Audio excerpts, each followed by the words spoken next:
Bonjour, bonjour, bienvenue pour notre quatrième webinar. Aujourd'hui, accueillons Richard Young, sénateur. Il va avoir la présentation tout de suite. On va parler des élus, du lien entre les élus et la population, de si c'est difficile, de comment on peut être plus grand, de quels moyens, de quelles sont les règles, de tout ça. Je n'avais jamais vu avant. Alors tout de suite, on va déjà présenter notre Union Ouest Canada et donc on va laisser parler Mathilde Denier, notre tête de liste, qui va nous présenter un petit peu. C'est à toi. Merci Baptiste. Bonjour à tous. Merci de vous joindre à nous aujourd'hui, ce midi, pour prendre donc un moment pour échanger avec Richard Young, que nous avons le plaisir d'accueillir. Donc avant de commencer ce moment d'échange, je souhaitais juste vous rappeler que donc, la liste Union Ouest Canada est composée de 7 candidats et candidates qui sont répartis sur l'ensemble du territoire de la circonscription. Donc, nous avons au moins une personne qui vit dans chaque province ou territoire de la circonscription de Vancouver. Et donc, je voulais rappeler également aujourd'hui ce que veut dire être conseiller des Français de l'étranger. Donc, c'est un rôle qui est bénévole et l'objectif, c'est d'être à votre disposition pour vous aider à vous rendre service, vous accompagner, vous défendre auprès du consulat, notamment dans les commissions qui permettent l'attribution des bourses scolaires.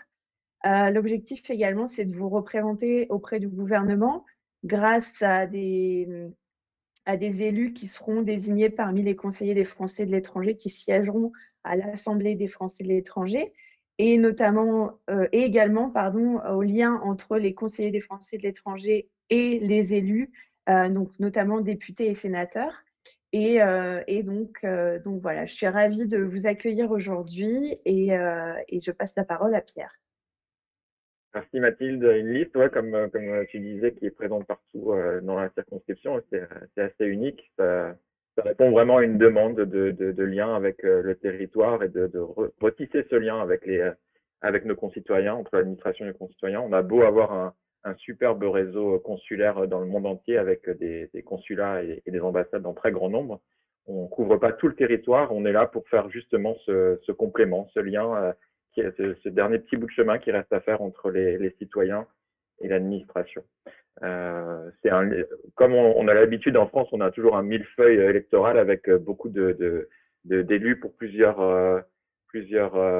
représentations. On n'échappe pas à la règle, on reste bien français même quand on est à l'étranger, on est représenté par beaucoup d'élus. On a la chance aujourd'hui donc de recevoir Richard Young, qui est un des 12 sénateurs des Français de l'étranger. Donc les sénateurs sont les représentants des territoires en France. À l'étranger, ils représentent l'ensemble du globe. Donc, il n'y a pas de circonscription par sénateur. Chaque sénateur va avoir une thématique ou un lien privilégié avec un territoire. Et c'est ce qu'on va découvrir aujourd'hui. Richard Young, merci d'être parmi nous. Merci. Bon. Alors, pour commencer, pour commencer, on peut expliquer un peu le rôle de donner un peu un cadre de ce que c'est un sénateur des Français étrangers. Comment est-ce que vous travaillez pour porter notre voix des Français étrangers auprès du gouvernement dans le processus législatif qui est celui du Parlement français, Assemblée nationale et Sénat. Petit cours d'éducation civique rapide, le Sénat et l'Assemblée nationale font les lois en France. Ils contribuent à la construction législative de la France. Voilà. C'est vrai.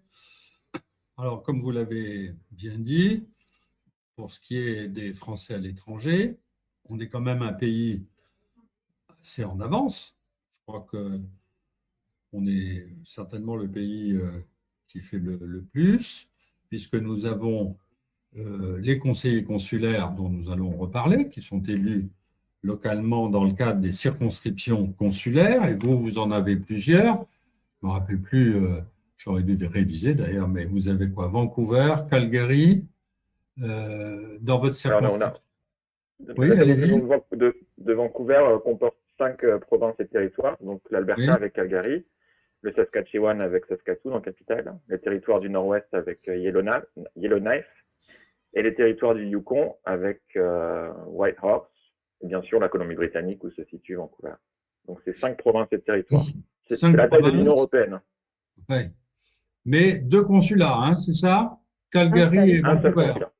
Un Un seul seul, Il n'y a consulat. plus de Calgary et consulat. Ah, je me Un rappelle Oui, seul avoir, consulat à malheureusement. Vancouver.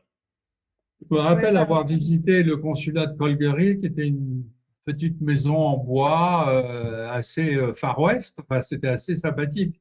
Il y a, il y a 7-8 ans, quoi. J'avais fait une tournée avec Dan Brignoli. Vous avez Oui, peut-être connu Dan, je connais très bien, oui.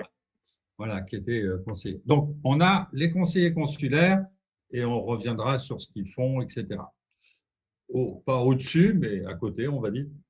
On a l'Assemblée des Français de l'étranger. Ce sont des conseillers élus, 90, qui sont élus par les conseillers consulaires et qui se réunissent à Paris 2 fois par an et qui débattent et font des propositions au gouvernement et à d'autres d'ailleurs sur tous les problèmes, toutes les questions qui se posent aux Français de l'étranger. Ils n'ont pas de rôle de décision, mais ils ont un rôle, on va dire, de proposition. Et moi, je me suis toujours beaucoup inspiré des travaux de l'Assemblée des Français de l'étranger, parce que au fond, ils arrivent à globaliser, à synthétiser ce qui est dans les 140 circonscriptions consulaires dans le monde, avec des situations évidemment extrêmement différentes selon les pays. Et puis ensuite, on a, comme tu l'as dit, à la fois depuis 6 ans, 5 ans maintenant, 6 ans, des députés élus par circonscription. Et vous avez une circonscription qui est l'Amérique du Nord. Et il y a 11 circonscriptions en tout dans le monde.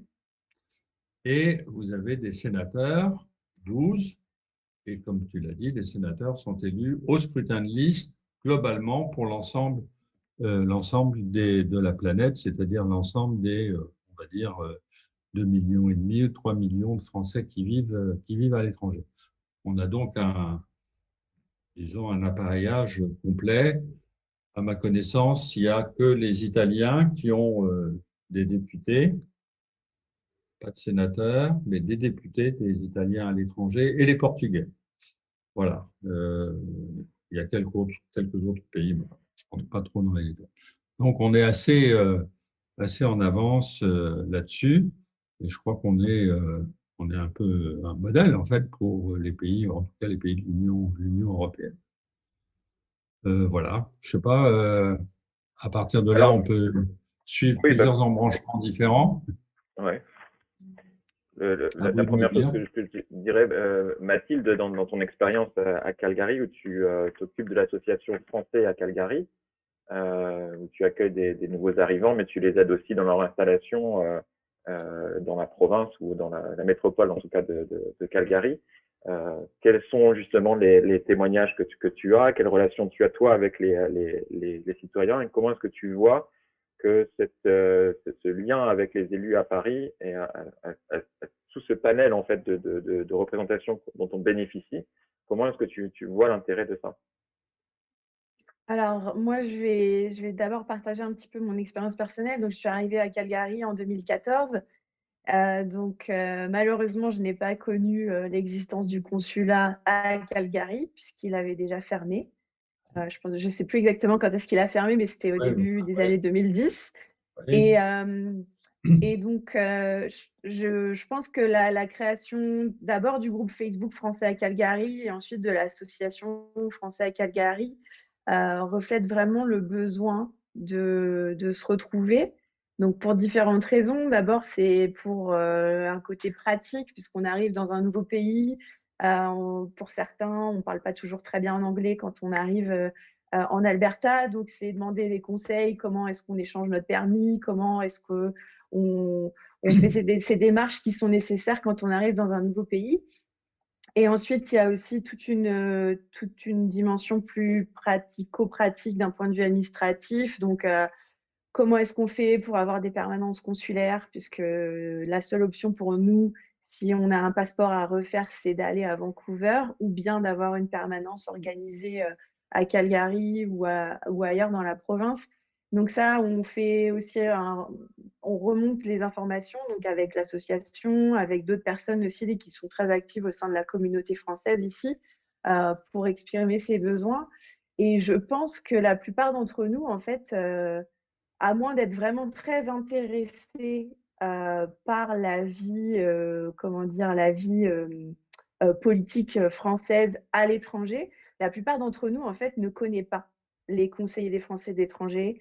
On il y a les gens ne connaissent pas la représentation qui existe, donc faite par les députés et les sénateurs, ou alors ne savent pas trop, en fait, comment est-ce que ces personnes peuvent, interagir avec les Français de l'étranger, parce qu'on a peut-être un peu cette impression que tout se passe à Paris et que même si ces représentants sont élus, par des Français qui vivent à l'étranger, peut-être que finalement c'est plus ces problématiques, franco-françaises, on va dire métropolitaines qui dominent et hem et je pense que vraiment les Français qui vivent ici n'ont pas conscience en fait de tout ce panel. Et alors je ne parle même pas de l'AFE, je pense que seuls les conseillers des Français de l'étranger malheureusement et les personnes qui gravitent autour de ces personnes qui sont impliquées, connaissent son existence. Parce que, moi, il y a encore peu de temps, avant de m'engager dans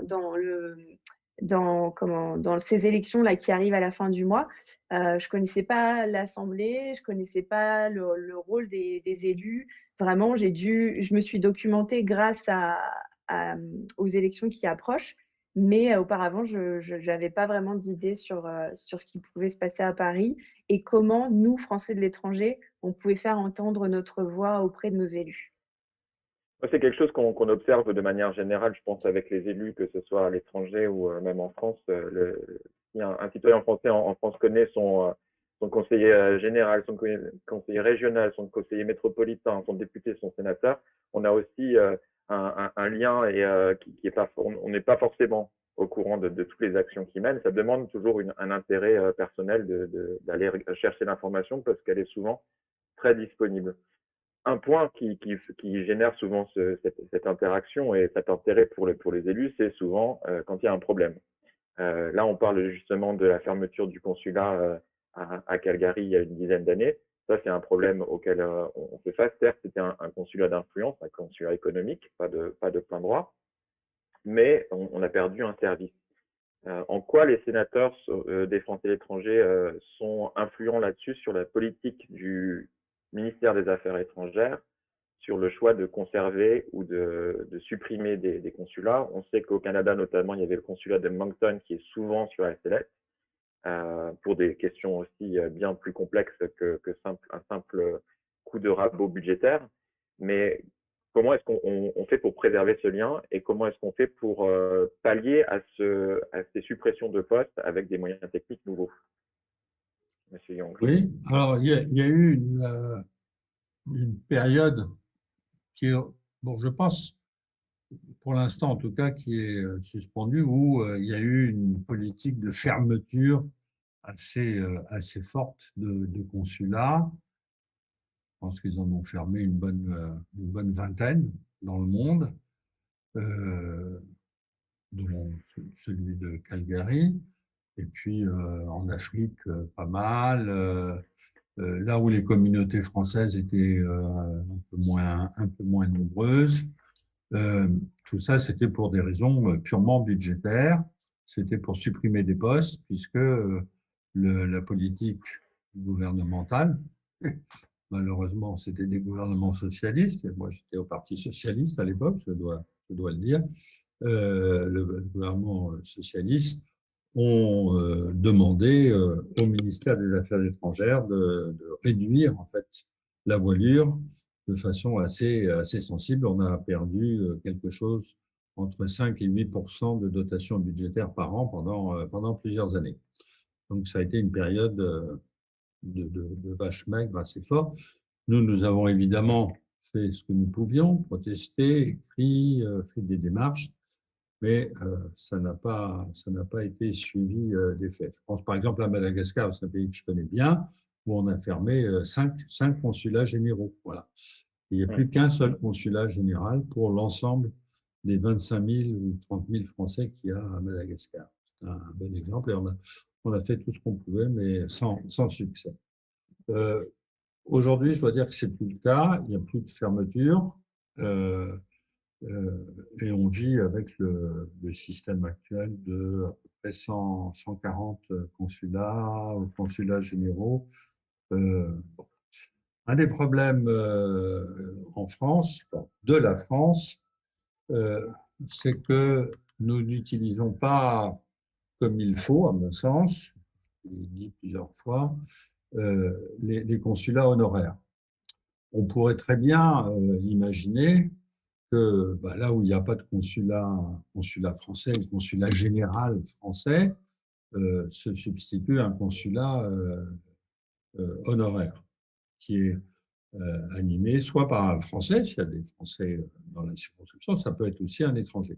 Les Anglais le font très bien, mais nous alors, on considère que ils font pas partie du Quai d'Orsay, c'est pas des diplomates au sens propre, ils sont pas passés par les grandes écoles, l'ENA ou je sais pas quoi, et on peut pas leur faire confiance, ce qui fait que on est dans cette situation, par exemple, pour traiter les passeports, c'est quand même pas un truc extraordinaire, traiter un passeport, eh bien, ça peut pas être un consul honoraire parce que il est considéré comme pouvant faire sans doute des bêtises ou je ne sais quoi. Alors, Et donc, pardon, avant de continuer, est-ce qu'on peut oui, préciser ce que c'est qu'un consul honoraire et quel est son statut, sa rémunération et ce genre de choses?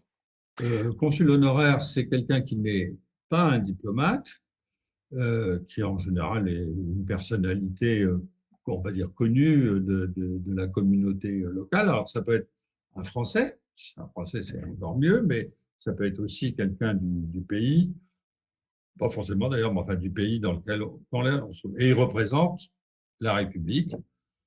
Il a un certain nombre de fonctions de représentation, mais il n'a pas vraiment de fonction, comment dirais-je, administrative. C'est-à-dire que dans le meilleur des cas, il sert de boîte aux lettres.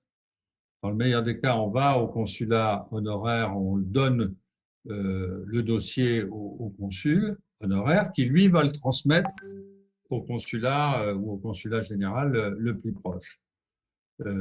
Donc, ça sert pas, pour les besoins de la communauté française, c'est pas très utile. Ça sert, par contre, pour représenter la République, c'est-à-dire qu'il représente la France auprès des autorités d'un État, par exemple de l'Alberta ou du Yukon, et il est utile aussi pour les entreprises et pour les affaires. Souvent, pas toujours, mais souvent, le consul honoraire, c'est un homme d'affaires de la province, du coin en question, qui a une certaine notoriété locale. Voilà, ça sert à ça. Mais je reviens à ce que je disais, si la France n'était pas si méfiante vis-à-vis de tout le monde et de tout et de tous, on pourrait certainement utiliser beaucoup plus les consulats honoraires dans le monde entier. Ils ne sont pas rémunérés, ils perçoivent un petit défraiement, mais pas énorme, et souvent ils y sont de leur poche. Il faut dire les choses comme elles sont. C'est pour ça que d'ailleurs souvent on recrute des hommes d'affaires prospères, si j'ose dire, parce que bon, eux, ils peuvent faire face.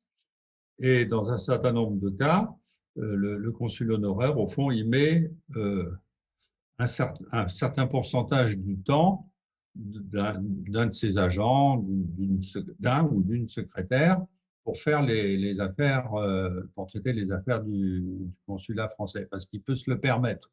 Mais il y a d'autres endroits où ils ne peuvent pas, et dans ce cas-là, ça ne se fait pas. Et par exemple, quand il y a des réunions, une fois par an, il y a des réunions des consuls honoraires, eh bien, je crois que dans la plupart des pays, alors je ne sais pas si c'est le cas chez vous, eh bien, on ne paye pas, on ne rembourse pas le billet de voyage du consul honoraire de, je ne sais pas où, on va dire, de Calgary ou de machin, pour aller à la réunion à Ottawa. Il y est de sa poche. C'est bien Voilà. le cas. C'est le cas pour les élus aussi. C'est bien le cas, hein. Bon, voilà. Bon, c'est la République des Les pauvres. élus, c'est pareil. Hein. Voilà. Bon. Donc, on est un petit peu honteux de ça. Voilà, ça c'est pour les consuls honoraires. souvent, dans beaucoup de pays que j'ai vus, le consul honoraire est quelqu'un de très dévoué, évidemment ami de la France, parfois français, ça, bon, et il fait un travail, elles font un travail considérable et ils sont de leur poche. Voilà, c'est ça la vérité. Alors justement, Juste, sur ce point, excuse-moi Pierre, mais Bertrand, merci Bertrand d'avoir mis quelque chose, questions et réponses, et je vais lire son commentaire. Je suis à Calgary depuis 2013 et je n'ai jamais été invité à aucun événement sur Calgary par un conseiller consulaire, un député, un sénateur ou un consul honoraire. Heureusement que Mathilde Denier est là pour animer l'Association des Français de Calgary et créer un lien, car sinon, en dehors des élections, le contact de nos élus ici est vraiment le calme plat. Il manque plus de proximité en dehors des élections.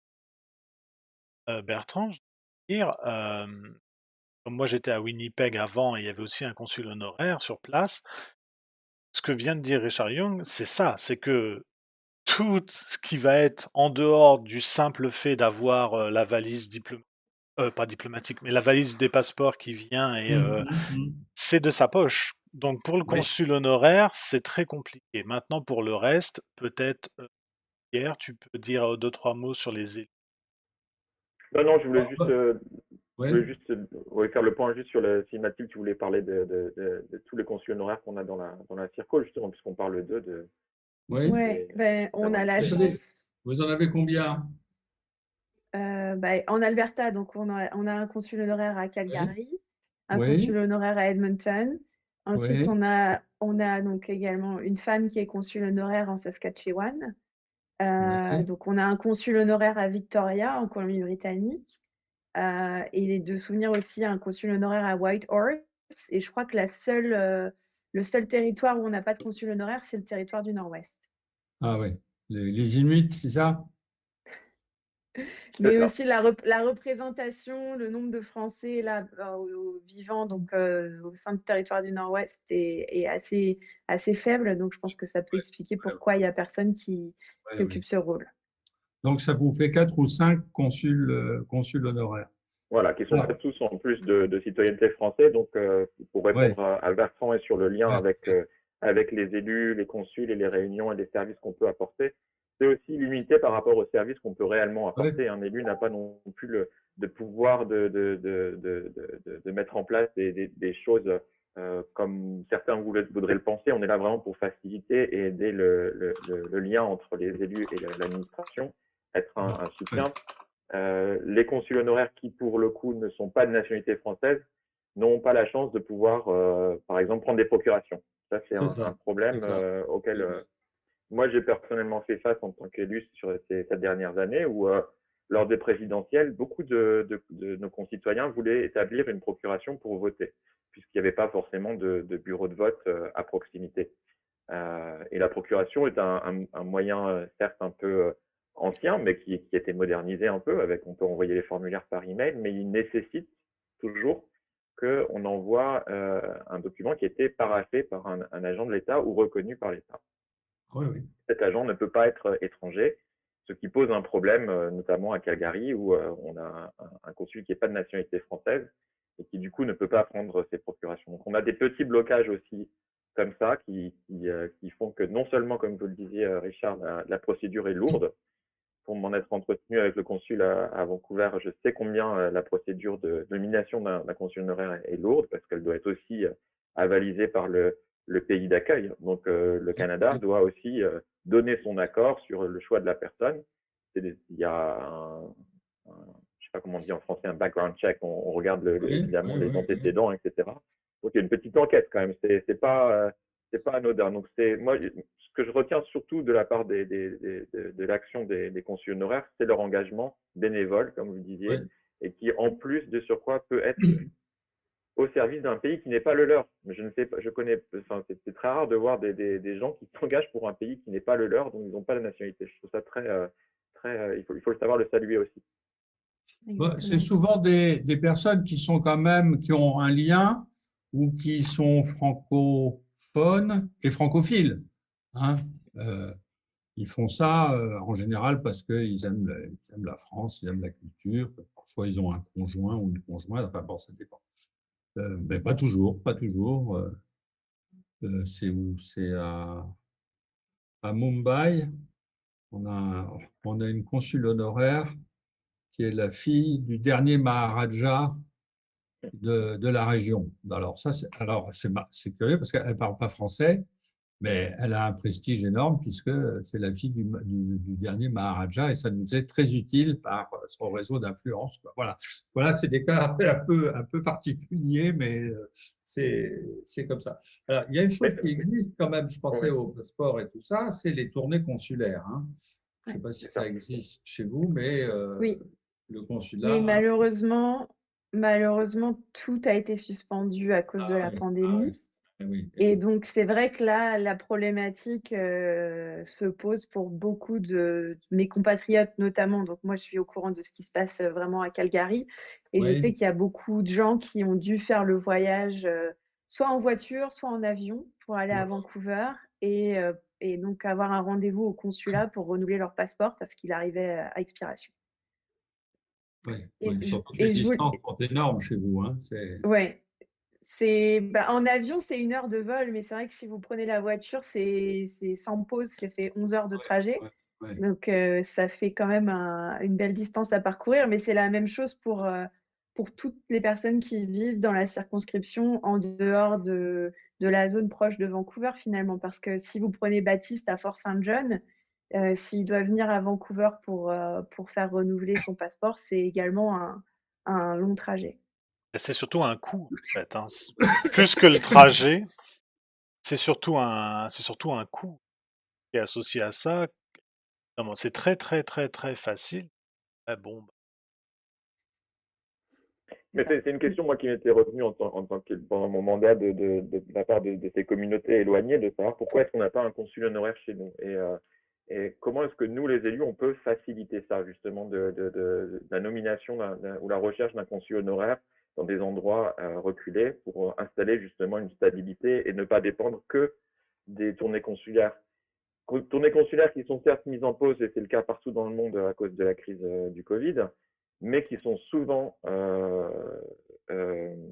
impactés par un matériel qui n'est pas adapté, ou le matériel du consulat, de la valise qui permet de prendre des empreintes, a souvent des bugs, souvent ne fonctionne pas quand il n'est pas connecté à un bon réseau.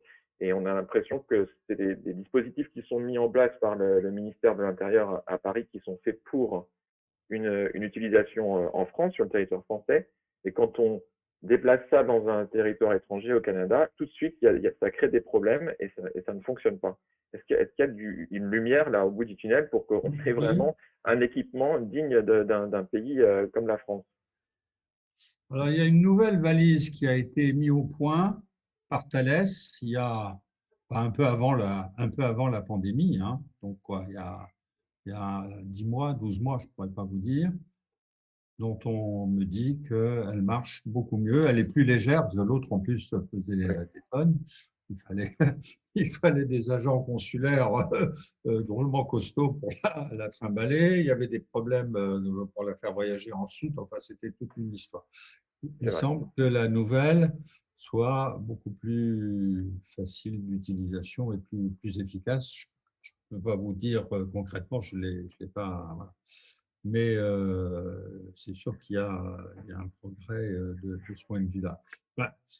Là où il y a des communautés, ça dépend du nombre de gens de la communauté. Hein. Le consulat honoraire, s'il y a que 20 personnes, ça sera difficile de le faire. Par contre, s'il y a, on va dire à partir de 500, hein, je dis ça comme ça, j'en sais rien, là, vous êtes justifié, si j'ose dire, vous avez de dire, bon, bah, écoutez, ça serait bien d'avoir un consul honoraire. Et l'autre aspect, c'est ce qu'on disait tout à l'heure, ça c'est plus notre boulot, c'est pas de bagarrer, mais de faire pression permanente à Paris pour que les consuls honoraires aient la capacité de faire un certain nombre de tâches. On me disait qu'aux États-Unis, pour renouveler un passeport, il suffit d'envoyer son passeport par la poste et il revient par la poste et voilà. Bon, bah alors. Et à ma connaissance, il n'y a pas plus de fraude. Mais là c'est le ministère de l'Intérieur français Hein, c'est la police toujours. Oh là là, qu'est-ce qui va se passer? On n'a plus le contrôle, il y aura un tas de détournements, de faux passeports, etc. Voilà, c'est comme ça. Hein. Donc, il faut qu'on fasse pression là-dessus Et même au pour Canada, moi à Fort St. ouais, John, donc parce qu'on est loin de Vancouver, pour ouais, ouais, même de Prince George, qui est en fait au milieu entre Vancouver et nous, ouais, pour un passeport, on va chez le. Alors, ce serait le sénateur. Ouais, ce serait le sénateur à peu près de la ouais. province. Donc c'est un élu et en fait, lui ramène tous les passeports, va faire le traitement et on revient. Donc c'est l'élu qui va gérer tout Ouais. l'aspect administratif. Ouais, bon, pourquoi pas. Du moment que c'est commode. Hein? Bon, Mm. on a un progrès quand même qui a été fait sur les passeports au Canada. On fait partie de ces pays qui ont la chance d'avoir la possibilité de recevoir les passeports par la poste. Donc, il n'y a plus Ça de revient, double ça peut revenir. comparution. Le passeport, une fois qu'il est fait, il peut revenir par un courrier express, là, les courriers. C'est ça. Voilà, oui, oui. Bon, Aux frais de l'utilisateur, mais c'est oui, oui, une oui. option qui est offerte. C'est pas le cas partout dans le monde, mais Non, le non, il y a système 35 pays, je crois, comme ça. le système de la poste canadienne étant correct, Sûr. ça a été c'est possible. Ça n'est pas possible par contre pour les cartes d'identité. Ça c'est un problème aussi qui reste encore à gérer, qui est assez étrange, c'est qu'on peut recevoir nos passeports par la poste, mais on ne peut pas recevoir nos cartes d'identité par Ah la ouais, poste. Donc il faut bizarre. venir les rechercher au consulat. Et pourtant, c'est Bon, encore une fois, je pense, un blocage là, avec l'administration, avec le ministère de l'Intérieur, peut-être sur ces bon, questions-là. mais Je si ne vous sais avez pas. un passeport, ça vous permet de bouger, hein, quand même. La carte Ah oui, oui, non, mais d'identité, c'est pas tellement plus utile. enfin, on encourage quand même nos concitoyens à garder leur papier à jour, puisque la carte Oui, d'identité étant gratuite et le passeport canadien. Si on est, imaginez un Français qui a un passeport canadien, s'il souhaite une pièce d'identité française gratuite, il a la possibilité d'avoir la carte d'identité en complément de son ouais, passeport canadien. Voilà. ok, ouais. Bien. Alors, Mathilde, tu voulais d'autres dire quelque chose points? si Mathilde voulait intervenir, pardon. Oui, Mathilde. Euh, Bah Donc, écoutez, enfin moi, toi, tu as une sorte le, en- de, on va appeler ça Calgary Accueil, quoi, pour aider ceux qui alors, arrivent. Ça, c'est bien, hein? Calgary Accueil est une association qui existe, donc Oui, qui est sur le territoire de Calgary. En oui, plus de Calgary, donc l'association française à Calgary que je préside, il y a en effet plusieurs groupes comme ça qui font vivre la communauté de Français et de francophones avec des événements, des groupes sur Facebook, de la publication d'actualités, d'un relais du relais d'information, notamment donc, en provenant du consulat. Et, euh, et donc, moi, ce que je voulais juste dire par rapport à ce qu'on évoquait à l'instant, c'est vrai que je pense qu'il y a quand même une grosse différence, malheureusement, entre ce qui était possible avant la pandémie et maintenant ce qui est possible dans le contexte sanitaire que l'on connaît depuis plus d'un an maintenant. Parce que au final, les tournées consulaires étaient régulièrement organisées sur le territoire de notre circonscription. On avait quand même la chance d'avoir des permanences à Calgary, Edmonton, aussi donc en Saskatchewan. Et même grâce à Chloé, qui figure sur notre liste et qui habite dans les territoires du Nord-Ouest, il y a une organisation de permanence consulaire à Yellowknife avant la pandémie. Donc ça, c'était possible. On sait qu'on peut contribuer donc à l'organisation de ces tournées. On peut proposer aussi je pense qu'on peut proposer un relais pour l'organisation en tant que telle. S'il n'y a pas de consul honoraire et qu'il n'y a pas peut-être de bureau disponible, on peut aussi aider le consulat à s'organiser. Mais c'est vrai qu'aujourd'hui, tout est perturbé à cause de la pandémie. Et, euh, et donc, c'est quelque chose qui n'a plus rien à voir. Et donc, moi, j'avais une question que je voulais vous poser, Monsieur Yang, c'est par rapport à votre rôle à vous et comment vous communiquez avec les Français de l'étranger.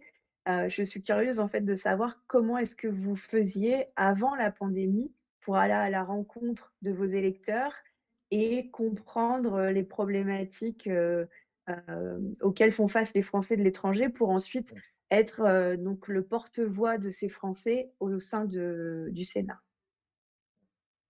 Oui, du Sénat et puis de l'administration française, hein, du ministère des Affaires étrangères ou d'autres, parce qu'on a des dossiers sur la fiscalité, sur les impôts, sur bien sûr la scolarité, etc. etc. Donc, on est amené à traiter avec la plupart des ministères. C'était assez simple. Je voyageais entre 1 semaine et 10 jours par mois. Je me rendais dans les pays pour rencontrer les Français, les conseillers, bien sûr les conseillers consulaires, mais aussi, bien sûr, je passais du temps au consulat pour voir un peu comment ça se passait, les problèmes qu'ils avaient. Et puis, on faisait des réunions, je faisais des permanences. C'est-à-dire que le consulat affichait le fait que tel jour, de 16h à 19h, le sénateur Young recevra ceux qui s'inscrivent. Et on faisait une liste et je recevais, ça dépend, hein, entre 10 et 20 personnes par séance. Donc, je faisais beaucoup ça. Et je dois dire que ça me manque beaucoup de ne pas pouvoir le faire. Alors là, je recommence, puisque mercredi prochain, je pars pour l'Égypte. Je vais faire 3 jours à Alexandrie, non, 2 jours à Alexandrie et 3 jours au Caire. Et recommencer Enfin, comme en plus c'est la période électorale, faut faire attention à pas mélanger un peu les choses.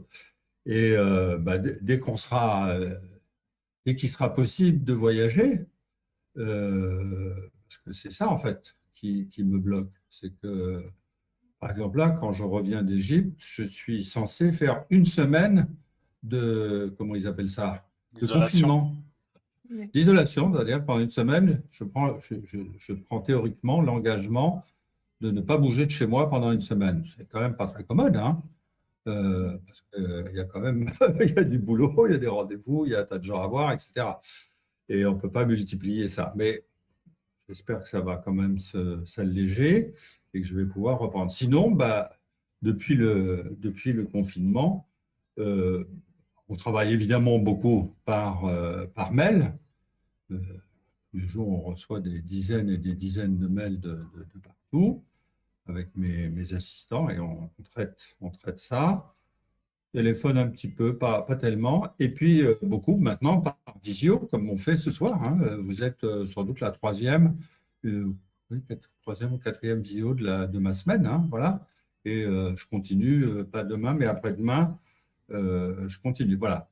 Donc, on fait des séances d'1 heure avec les copains, les listes, enfin ceux qui veulent discuter, quoi. Voilà, c'est comme ça qu'on fait. Bon, j'ai eu le sentiment que ça marchait assez bien, tout ça, hein, pas eu trop de... Bon. Évidemment, je ne peux pas visiter tous les pays, hein, ça c'est clair. Ouais. Donc, juste pour ceux qui nous rejoignent en cours de route, on fait donc un webinaire sur le lien entre les élus locaux et nos élus à Paris, en l'occurrence aujourd'hui avec les sénateurs. Le point que vous mentionnez, Richard, moi j'avais reçu plusieurs fois la sénatrice Claudine Lepage qui est venue à Vancouver. Donc les visites avec les sénateurs sont un point important comme ça pour créer le lien. Mais je me pose la question justement de quand on a créé ce réseau des conseillers, à l'époque conseillers consulaires, aujourd'hui les conseillers des Français à l'étranger, qui avec les délégués, pour pas rendre les choses trop compliquées, mais en gros il y a 510 personnes dans le monde, à travers le monde, qui aident le territoire. Oui. Comment est-ce que justement vous avez utilisé ce lien? Parce que il est certain que se déplacer permet de se rendre compte d'une situation, de créer un contact avec les personnes et donc du coup avoir un lien privilégié avec le sénateur pour une communication plus fluide et plus efficace par la suite. Mais est-ce que ce réseau n'est pas justement là aussi pour être sollicité par les sénateurs quand bien même le déplacement n'est pas possible? Oui, bien sûr. Ça m'arrive souvent. Alors, par exemple, il y a un cas de figure assez récurrent. Il y a des gens qui m'écrivent directement, qui m'envoient un mail en disant, voilà, J'habite, je sais pas, moi, à Ouagadougou. Je me suis marié. Ma femme avait un enfant, mais qui n'est pas de moi, que j'ai reconnu. Je veux venir en France. Qu'est-ce que je dois faire, etc. Bon, et ils m'envoient ça directement. Je ne sais pas comment ils doivent regarder sur Internet. Ils voient mon site, parce que j'ai un site assez actif. Parce que tous les jours, on met des choses, des informations. Eh ben, souvent, moi, je reviens vers le conseiller consulaire en lui disant, écoute, il y a monsieur X qui m'a saisi. Est-ce que tu peux regarder ça, me dire ce que tu en penses? Est-ce que c'est clair, quoi? Il n'y a pas de difficulté, parce que je ne peux pas trop juger, hein, comme ça, de loin. Et si c'est bon, bah, tu me le dis et je ferai ce que je pourrai pour régler son problème. Donc, on fait ça assez souvent. Je fais une lettre tous les 10 jours, 15 jours, ça dépend des cas, qui est envoyée à l'ensemble de la liste électorale. Donc, vous devez recevoir ma lettre dans laquelle je mets les dernières informations et les derniers points que nous avons mis sur le site Internet. Donc, les conseillers consulaires et d'autres, d'ailleurs, ceux-là, savent que j'existe, si j'ose dire, et peuvent revenir vers moi et me saisir. Hein. Donc, il y a toutes les possibilités. Hein. Donc, les gens ne peuvent pas dire « Ah, bon, on ne savait pas, on ne connaît pas » et tout ça. C'est parce qu'ils ne veulent pas regarder, quoi. Hein. C'est ça. Maintenant, ça ramène au point de problème de communication qui a été évoqué par un de nos auditeurs tout à l'heure sur le lien avec les élus, l'accessibilité. Moi, ce dont je peux témoigner, c'est justement l'accessibilité des élus et des sénateurs en tout cas et des députés également. À chaque fois qu'on les sollicite, on a une réponse. Il y a des assistants qui sont là aussi qui facilitent ce travail. Et on a non seulement la chance d'être très bien représenté, mais on est représenté par des personnes qui sont à notre disposition, qui sont disponibles et qui répondent toujours aux demandes. Et donc, ça exige une démarche un petit peu proactive quand même de la part de nos concitoyens de s'intéresser à ça, Oui, de faire la démarche. Mais là, comme dit tout à l'heure, l'information est disponible. C'est quand les problèmes surviennent qu'on la cherche. Mais si des problèmes surviennent, il faut savoir que les Français ne sont pas laissés à l'abandon. Ils sont vraiment très bien entourés et qu'on a ce réseau comme ça d'élus qui permet de les soutenir. Alors, évidemment, on a des cas de Français qui sont dans des situations difficiles. Hein. Tout le monde n'est pas florissant. Ils sont parfois isolés. Je pense j'ai quelques exemples, entre autres en Afrique occidentale, où je parle de Madagascar, que je connais bien, où j'ai vécu longtemps. Des gens qui sont loin, hein, en province et tout ça, qui n'ont pas forcément un accès direct et rapide à Internet. Alors, ils ne savent pas trop, quoi. Par exemple, ils ne savent pas qu'on peut demander une bourse. Ça paraît assez étonnant, hein, mais ils sont français pourtant, ils pourraient demander une bourse, mais ils ne savent pas que ça existe. Ou alors, il y a d'autres cas qu'on rencontre où les gens n'osent pas. Ils trouvent que c'est un peu dévalorisant en quelque sorte. Ça met un peu le doigt sur eux et ils ne veulent pas. Voilà. Puis vous avez d'autres cas que je rencontre, il y a souvent des personnes âgées. Souvent des femmes, des veuves, hein, qui ont vécu longtemps dans le pays, qui ont travaillé avec leur mari, mais évidemment sans être déclarés, sans salaire. Le mari, évidemment, disparaît et elles ont une retraite de 300 € par mois maximum. Hein, voilà. Alors, où elles ne savent pas qu'elles peuvent demander une aide, ça existe, il y a des aides consulaires pour aider nos citoyens dans la difficulté, ou alors elles n'osent pas pour les raisons que j'ai indiquées. Donc, c'est là où le conseiller est important, parce que le conseiller qui est sur le terrain, normalement, il sent les choses, il voit, ou on peut lui demander d'aller voir. Et cette dame-là, bon, qu'est-ce qui se passe? Pourquoi? Voilà. Et à ce moment-là, il peut expliquer à cette dame, dans l'exemple que je prends, qu'elle peut demander une aide personnalisée, ça s'appelle une aide consulaire, 150, 200 € par mois, ce qui ne paraît pas le bout du monde, mais comme elle a que 300 déjà, pour elle, c'est pas mal. Voilà. Alors, souvent, c'est comme ça que ça marche. ça en dit long aussi sur, on peut critiquer comme ça tout ce dispositif d'élus, etc., mais ça en dit long sur la philosophie de la France de laisser personne sur le bord de la route, même à Tout à l'étranger, fait. c'est-à-dire des personnes qui se retrouvent dans une difficulté, dans une précarité importante, même si elles ne résident pas sur le sol français et sont plus contribuables, en tout cas à l'instant T, peuvent recevoir comme ça un soutien de la nation pour les aider à s'en sortir. C'est symbolique, évidemment, c'est des petites sommes, mais quel autre pays fait ça? On On est a quand même cette certainement le chance-là seul d'avoir pays. on a la chance d'avoir un pays qui soit aussi On est le seul. généreux avec ces Et on est communautés-là. toujours dans le même état d'esprit avec la communication où, en fait, bah, c'est notre responsabilité. C'est-à-dire que c'est impossible que la communication nous arrive sans qu'on cherche un petit peu. Là, par exemple, en ce moment, il se passe quelque chose qui n'est pas très bien communiqué pour l'instant, mais Mathilde, tu vas nous en parler un petit peu. Il faut vraiment être investi dans la communication, c'est-à-dire soit recevoir des mails, soit être abonné sur des réseaux, notamment le vôtre.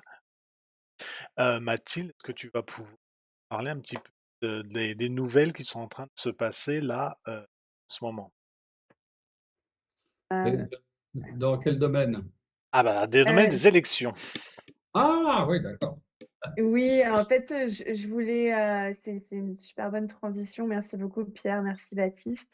Oui, je voulais poser la question Oui, et puis aussi partager l'information avec les personnes qui sont avec nous aujourd'hui. Donc depuis quelques jours, il y a, l'information qui circule comme quoi les élections des conseillers des Français de l'étranger pourraient être reportées dans certaines circonscriptions compte tenu du contexte sanitaire. Et donc, un report qui serait, je crois, au maximum de 4 mois, mais pour l'instant qui n'est pas acté. Et ce qui personnellement m'inquiète un peu, c'est que manifestement une décision sera rendue le 21 mai prochain. Donc, ce qui est pas très loin si on regarde le calendrier, parce qu'aujourd'hui nous sommes le 13 mai, mais malheureusement le 21 mai, c'est également la date normalement à laquelle on doit commencer à pouvoir voter sur internet.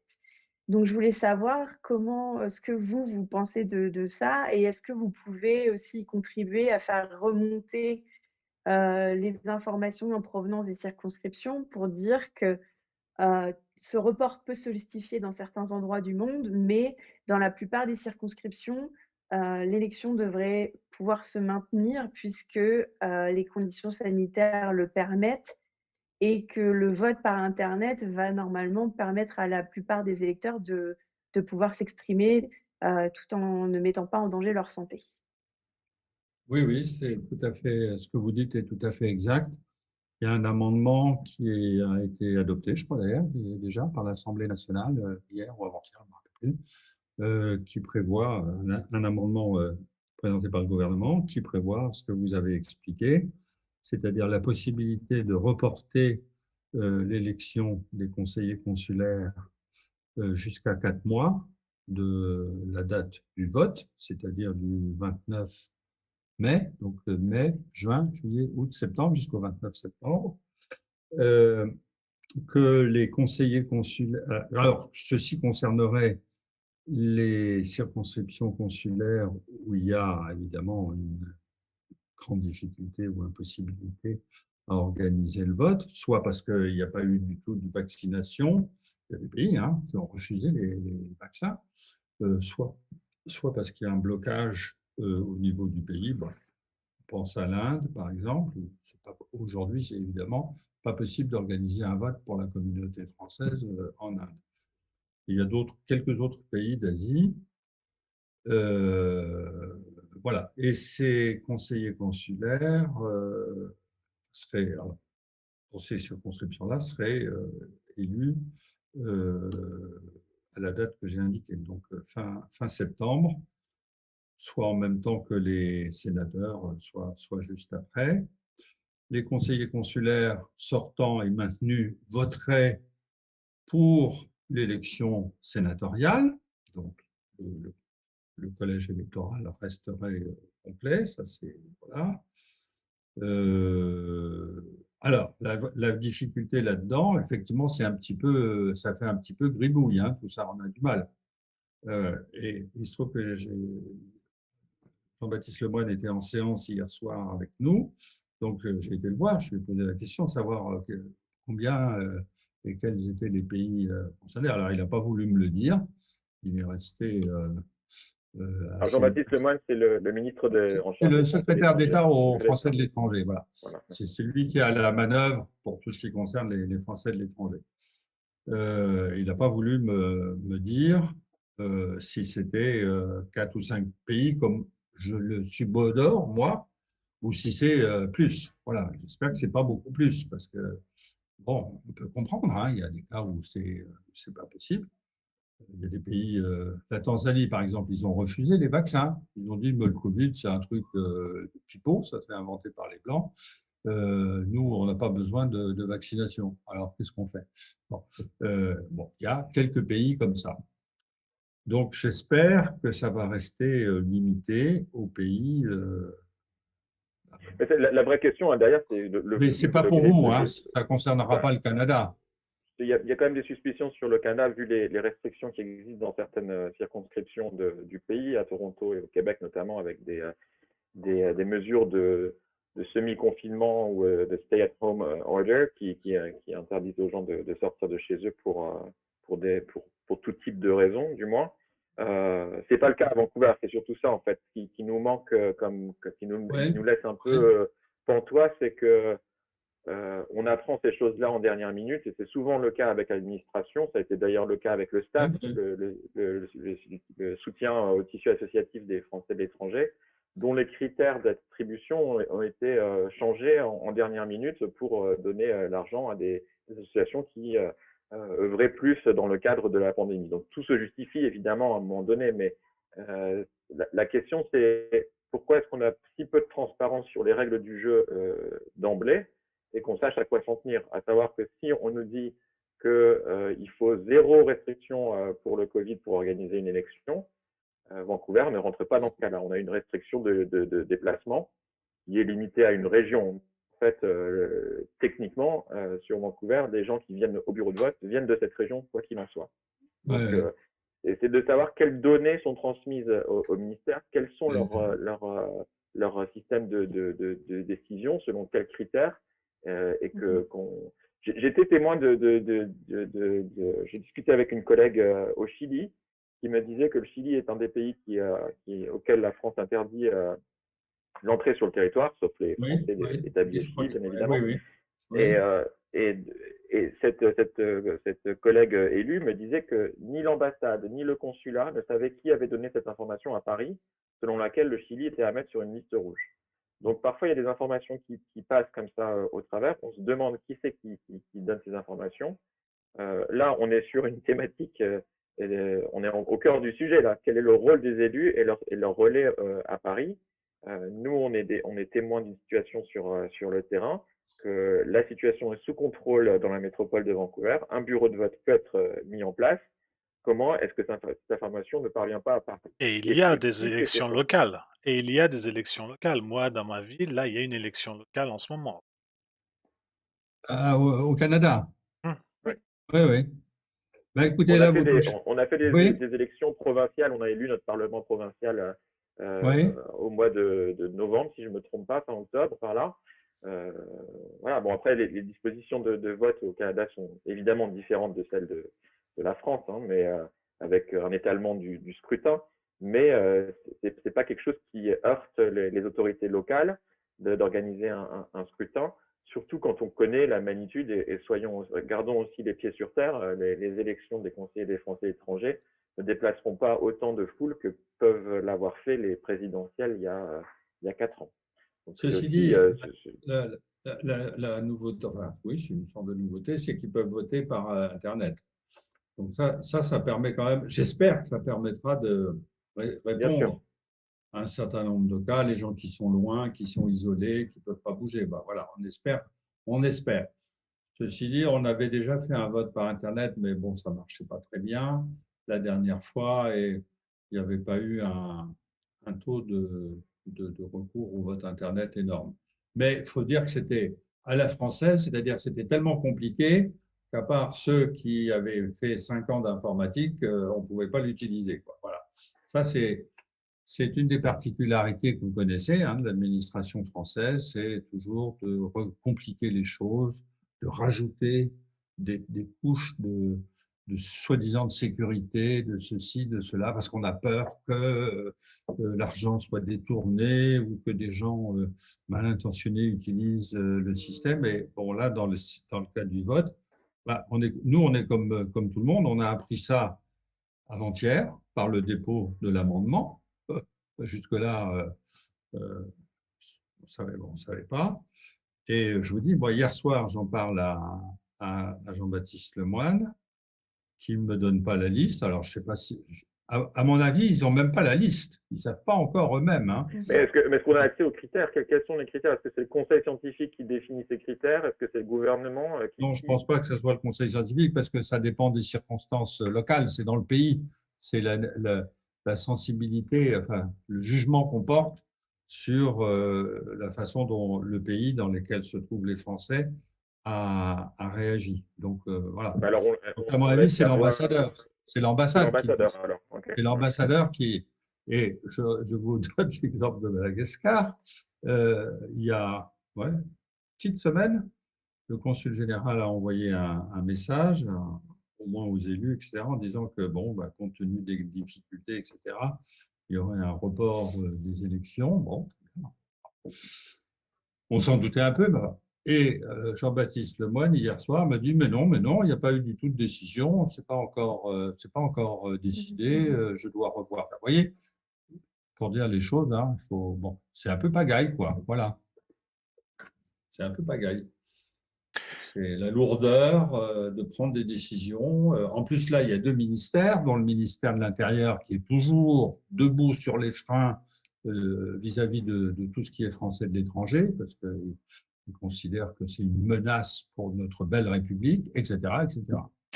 Bien, on arrive à notre heure de webinaire et donc Voilà. je vous invite à poser vos questions, que ce soit dans les commentaires si vous regardez cette vidéo après la diffusion, que ce soit maintenant dans les questions-réponses. Il y a une question que Bertrand a posée, je vais la garder sous le coude pour la fin parce que ça vous concerne vous, Richard. Est-ce que et je voudrais déjà introduire ce qui va se passer la semaine prochaine. La semaine prochaine, donc là, on a eu beaucoup d'invités. Et la semaine prochaine, c'est vous les invités. C'est vous les invités. Tout le monde va pouvoir parler, tout le monde va pouvoir discuter. Pierre sera sur l'estrade et sera sur scène. Et on va vraiment ouvrir un petit peu la discussion entre nous, savoir quels sont les enjeux. Est-ce que Pierre, si tu veux m'interrompre, 2-3 trucs là. Et sinon, je voulais vous remercier d'être venu. Et maintenant, je vais vous poser la question. Ça. Alors, la question. C'est une question indiscrète. Est-ce que Richard Yung va être candidat sénateur à sa réélection en septembre? Non, mais je crois que je l'ai écrit et dit à de multiples reprises. Je ne me représente pas en septembre. J'aurai 75 ans, ce qui est un âge raisonnable. J'ai été élu pendant 18 ans. J'ai été sénateur des Français de l'étranger pendant 18 ans. C'était un travail formidable pour moi, passionnant, mais je pense que le moment est venu pour moi personnellement de faire autre chose, passer à d'autres activités. Et je pense qu'il faut que les nouvelles générations prennent les choses en main. Donc, je suis sûr vous aurez un ou une peut-être, nouvelle et jeune sénatrice le 29 septembre prochain. Merci. Non, c'est moi qui vous remercie. C'est toujours un plaisir de faire des webinars avec les copains un peu partout dans le monde. Vous avez beaucoup de listes concurrentes pour parler un peu de choses sérieuses? Il y a 7 listes engagées pour l'élection à Vancouver. Ouais. Et donc, 4 conseillers élus. 4 conseillers élus. Méfiez-vous de la liste Banzard, hein, s'il y en a une. Il y en a une, on est bien au courant. Je ne développe pas, mais… Ouvrez l'œil. Et On, le on bon. se, on se méfie juste de faire le meilleur travail possible, la meilleure communication Bon. possible pour nous et on laisse le soin à chacun d'en faire autant dans leur campagne. On est content de voir qu'il y a un intérêt fort de la communauté pour ces élections, en tout cas à travers ce nombre de Oui, c'est listes bien. important. Il y a une certaine forme d'hémorragie électorale, on va dire. On espère que ça se traduise aussi dans les votes et dans les urnes. Ben, c'est bien. Si, 7 x 7, ça fait 49. Ça veut dire qu'il y a au moins 50 citoyens français qui se vont sentent voter. concernés. Voilà. Hein, c'est bien. C'est ça. C'est déjà Voilà. très, déjà très bien. Eh ben, bonne chance à vous. Merci beaucoup. Merci beaucoup. beaucoup. Allez, bye bye. Ouais. Bonne À soirée. bientôt. Au revoir.